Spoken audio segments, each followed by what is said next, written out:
कभी कभी हमें जीवन में अकेले लड़ना पड़ता है।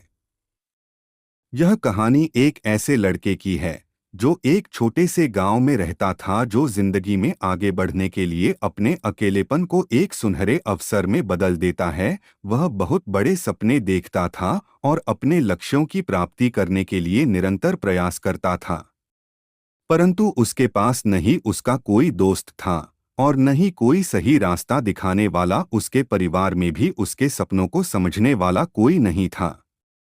इसलिए उसे लगता था कि वह अकेलेपन की जंजीरों से कब बाहर निकलेगा और अपने सपनों को कब पूरा करेगा। फिर भी उसने निरंतर प्रयास किया और अपनी आत्मविश्वास की आवाज को बुलंद किया।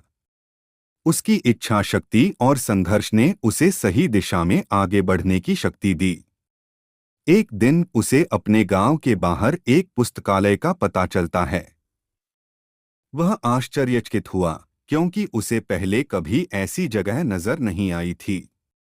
धीरे धीरे उसने उस पुस्तकालय के दरवाजे पर कदम रखा। वहां जाकर उसने देखा कि लोग पुस्तकों के बीच खोए हुए हैं और वहां की शांतिपूर्ण और ज्ञान के वातावरण ने उसे संतुष्ट कर दिया। उसने यह निर्णय लिया कि वह पुस्तकालय में समय बिताएगा। धीरे धीरे वह पुस्तकालय की विभिन्न किताबों को पढ़ने लगा और नई दुनिया की खोज में निकल पड़ा।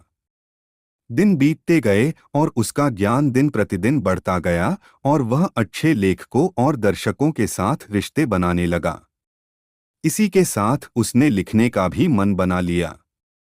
वह लड़का जो कभी अपने अकेलेपन को एक रुकावट समझ रहा था, वह अब एक प्रेरणादायक उदाहरण बन चुका है।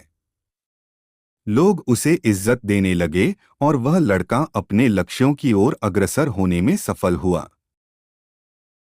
इस कहानी से हमें यह सीख मिलती है कि अकेलापन को एक सुनहरा अवसर बनाने के लिए हमें संघर्ष करना पड़ता है।